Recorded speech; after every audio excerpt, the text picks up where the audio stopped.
3 fundamental myths about married sex.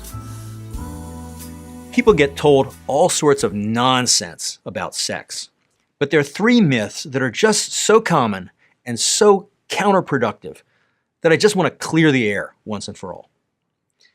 Myth number 1, good sex in a marriage takes work. I hear this all the time, that you should work on your sexual relationship. I'm a sex therapist and I have no idea what that means. Sex should never feel like work. If it feels like work, stop right away. All your sexual mind knows is how to have a good time. It's not mature enough to understand what the word work even means. Myth number 2, sex in a marriage is all about pleasure. Sure, pleasure is nice, and it's way better than unpleasure, but it's not the main reason people have sex. The main reason people have sex is because it's narcissistically gratifying.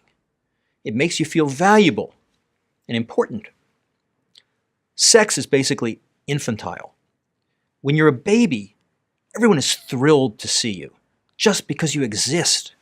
It's like you're the center of the universe. If you don't feel some of that sense of self-importance during sex, then all the pleasure in the world isn't going to get you very far. Myth number 3, sex in a marriage is all about giving pleasure. A lot of sex books go on and on about how it's important to be a generous lover and how you should focus on giving your partner a lot of pleasure. I'm a sex therapist, and I can tell you this leads to a lot of very boring sex. I always ask men in my office, when you touch your wife's body, are you doing it for her pleasure or for yours? Mostly, they'll tell me they're trying to please her, which is what all the magazines tell you to do, but it's totally wrong.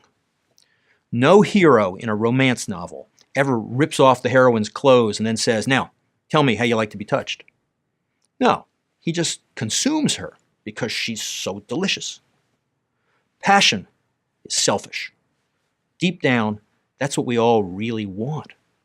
We want to be consumed. We want to be enjoyed. I'm Dr. Steven Snider. If you'd like to know more about how to keep sex and relationships together, check out my new book, Love Worth Making: How to Have Ridiculously Great Sex in a Long-Lasting Relationship. And be sure to join me at loveworthmaking.com.